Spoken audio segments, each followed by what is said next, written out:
Halo, perkenalkan kami dari mahasiswa PKN STAN jurusan D3 Akuntansi, kelompok KKM 54. Di video ini, kami akan memberikan edukasi kepada pelaku UMKM tentang laporan keuangan dan strategi operasional. Yuk simak videonya.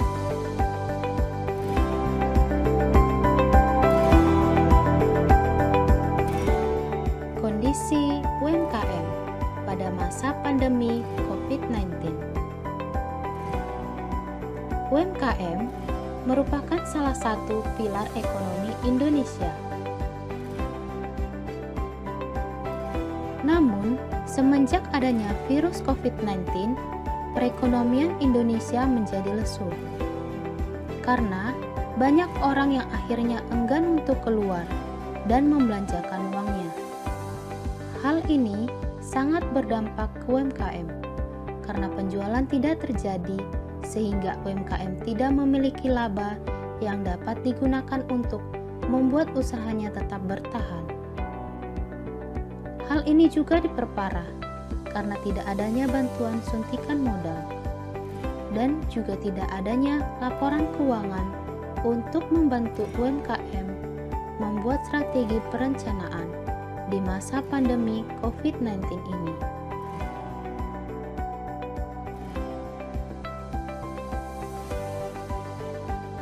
Laporan laba rugi. Berikut laporan laba rugi.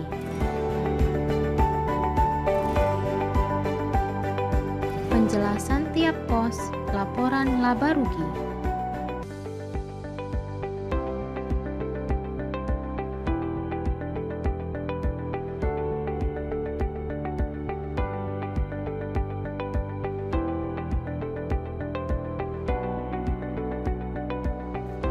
Laporan keuangan selanjutnya adalah laporan perubahan ekuitas. Laporan perubahan ekuitas merupakan laporan keuangan yang menyajikan informasi tentang perubahan modal pada suatu UMKM. Susunan laporan perubahan ekuitas UMKM terdiri dari: yang pertama, modal awal, merupakan saldo awal ekuitas pada periode berjalan yang saldonya dari laporan perubahan ekuitas tahun lalu yang disusun dengan format yang sama. Yang kedua, laba atau kerugian bersih yang merupakan nilai dari pendapatan atau kerugian bersih yang diterima UMKM pada periode berjalan. Pendapatan bersih UMKM akan menambah nilai ekuitas atau modal UMKM, sedangkan kerugian bersih akan mengurangi nilai ekuitas atau modal UMKM.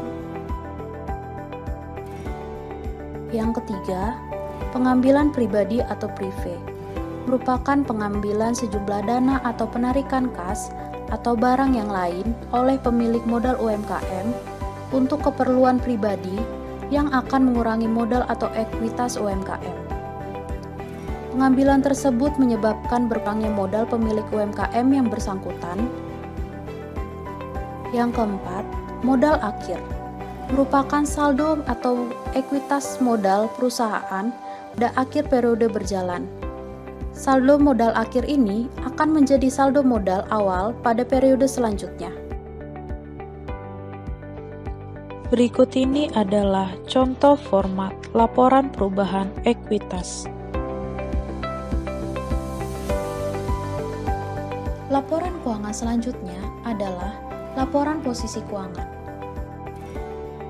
Laporan posisi keuangan atau biasa disebut sebagai neraca melaporkan aset, liabilitas, dan ekuitas perusahaan pada saat tertentu untuk memudahkan analisis dalam memprediksi arus kas di masa datang. Laporan posisi keuangan digunakan untuk menilai likuiditas, solvabilitas, dan fleksibilitas suatu UMKM. Berikut ini adalah contoh format laporan posisi keuangan atau neraca. 3 item yang termasuk dalam laporan posisi keuangan. Yang pertama adalah aset, merupakan sumber daya yang dikendalikan entitas sebagai akibat transaksi masa lalu dan diharapkan menghasilkan manfaat ekonomi di masa depan.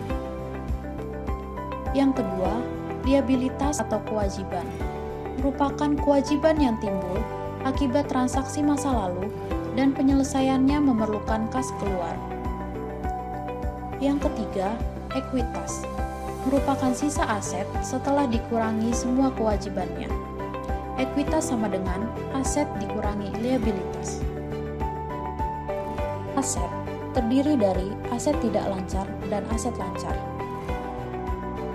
Aset lancar merupakan kas dan aset lainnya yang diharapkan perusahaan dapat segera dikonversi menjadi uang tunai. Aset lancar terdiri dari yang pertama, persediaan. Yang kedua, piutang dagang. Yang ketiga, beban dibayar di muka. Merupakan biaya-biaya yang telah dibayar dahulu sebagai kewajiban namun belum jatuh tempo. Contohnya seperti pembayaran sewa dan premi asuransi. Yang keempat, investasi jangka pendek. Merupakan investasi yang memiliki jangka waktu sekitar 1 tahun dan memiliki resiko yang rendah. Yang kelima, kas dan setara kas. Kas dapat berupa mata uang dan giro, dan setara kas dapat berupa investasi jangka pendek yang sangat liquid yang akan jatuh tempo dalam waktu 3 bulan. Selanjutnya, aset tidak lancar. Aset tidak lancar terdiri dari investasi jangka panjang yang merupakan penanaman aset ke perusahaan lain dalam jangka waktu lebih dari 1 tahun. Contohnya, investasi dalam bentuk obligasi, investasi dalam bentuk saham biasa, maupun surat berharga. Kedua, properti, bangunan, dan peralatan yang terdiri dari tanah, bangunan, mesin, perabotan, dan peralatan. Yang ketiga, aset tidak berwujud, merupakan hak-hak istimewa yang menguntungkan guna menghasilkan pendapatan. Contohnya seperti hak paten, goodwill, merek dagang, dan daftar pelanggan. Yang keempat, aset lain-lain. Merupakan dana khusus atau properti yang dimiliki untuk dijual dan kas atau sekuritas yang dibatasi penggunaannya.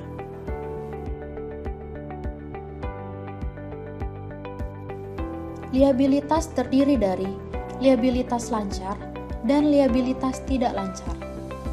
Liabilitas lancar merupakan kewajiban yang jatuh temponya kurang dari 1 tahun atau 1 siklus operasi.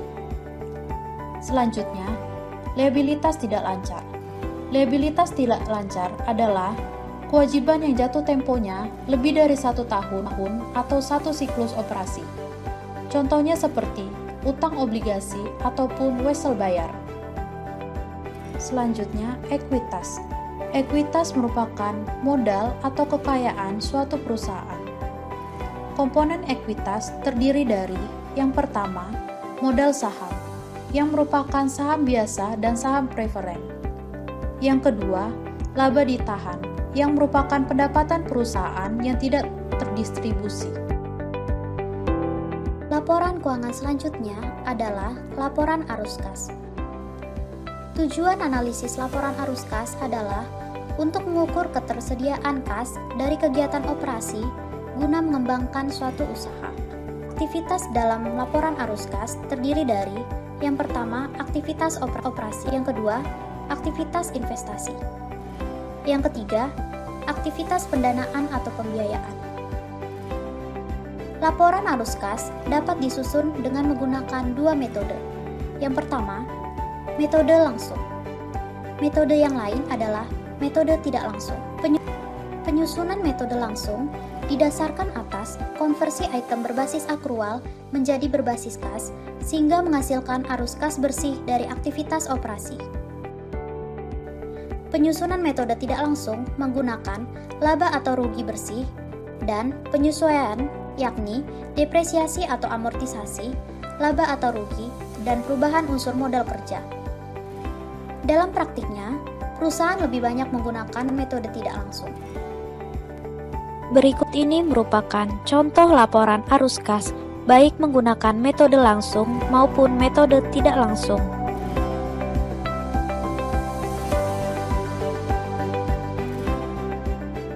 Edukasi Akuntansi UMKM.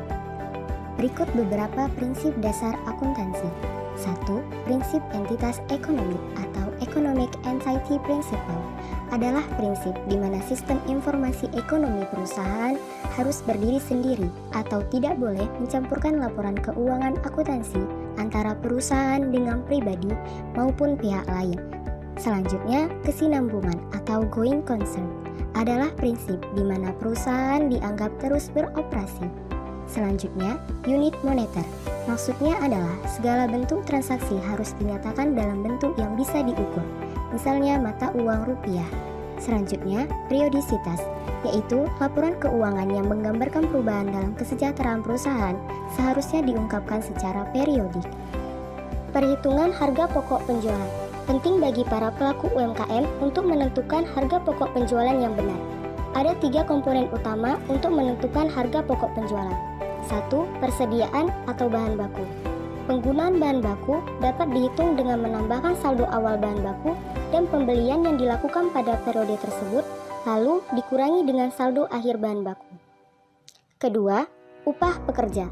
Tarif upah kerja dapat ditentukan dengan menggunakan banyaknya jam kerja para tenaga kerja setiap periodenya. Ketiga, beban manufaktur lainnya atau FOH. Misalnya biaya sewa gedung. Setelah mengetahui 3 komponen utama tersebut, maka harga pokok penjualan adalah penjumlahan dari ketiga komponen tersebut. Penggunaan bahan baku ditambah tenaga kerja ditambah FOH. Job costing. Job costing merupakan suatu metode perhitungan di mana seluruh biaya produksi dibebankan terhadap pesanan yang diterima. Biaya tersebut dapat menentukan harga jual tiap pesanan. Adapun kelebihan metode job costing: 1. Dapat memantau biaya produksi. 2. Dapat memperhitungkan modal. 3. Keuntungan akan terlihat lebih jelas.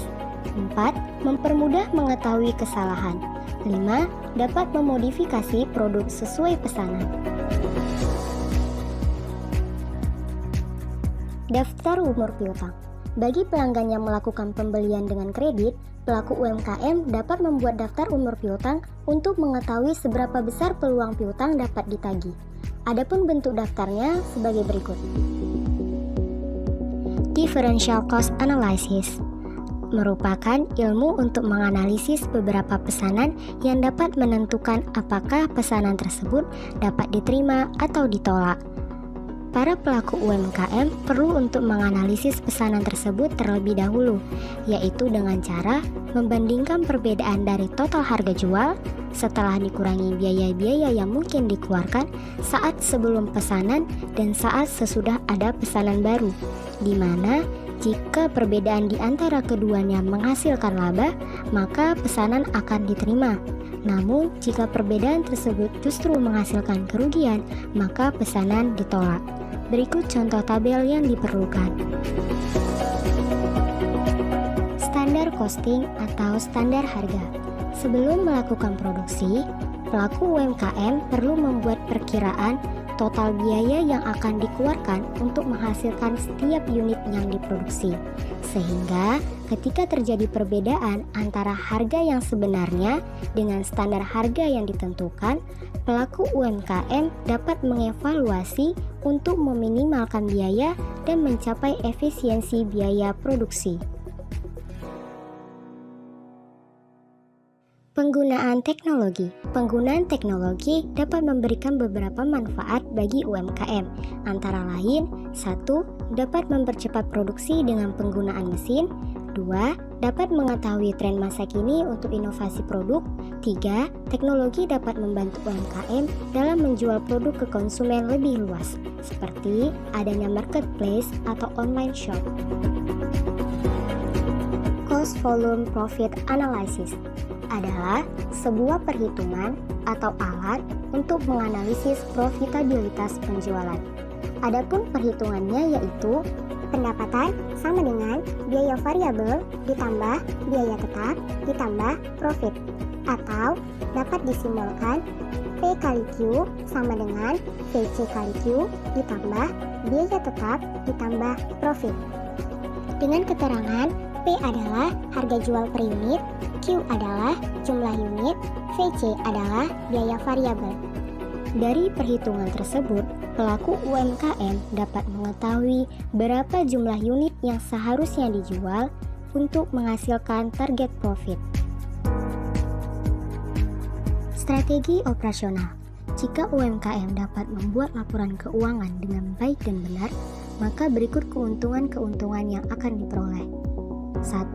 Keuangan perusahaan menjadi lebih jelas. Hal ini akan didapatkan jika menerapkan prinsip ekonomi entitas. Selain itu, dengan adanya SOFP atau neraca, maka saldo setiap akun akan terlihat jelas. 2. Dapat menghemat pengeluaran, sehingga meningkatkan efisiensi perusahaan. Hal ini merupakan penerapan dari laporan laba rugi atau income statement, yaitu dengan adanya income statement, maka UMKM dapat mengetahui dengan jelas pengeluaran pada periode tertentu, sehingga dapat menjadi perbandingan untuk meningkatkan efisiensi di masa yang akan datang. 3. Penentuan harga menjadi lebih reliable. Pada umumnya, UMKM menentukan harga menggunakan perhitungan pribadi yang sifatnya estimasi atau berdasarkan pengalaman pribadi.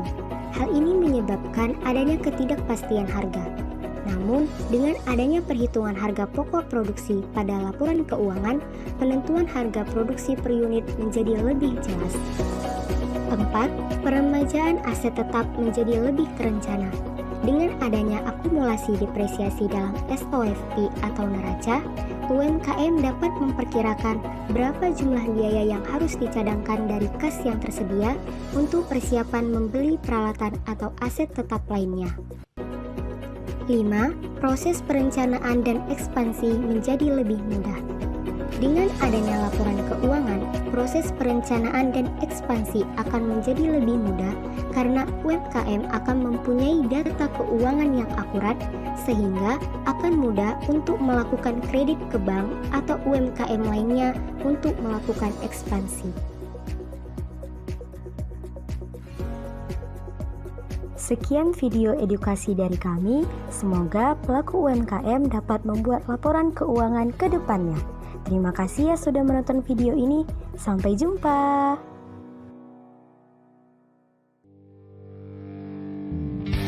Setelah ku mencoba hadapi mimpi dengan nyata, kini telah tiba waktunya. Generasi Garuda hadir untuk mewujudkan segala mimpi dan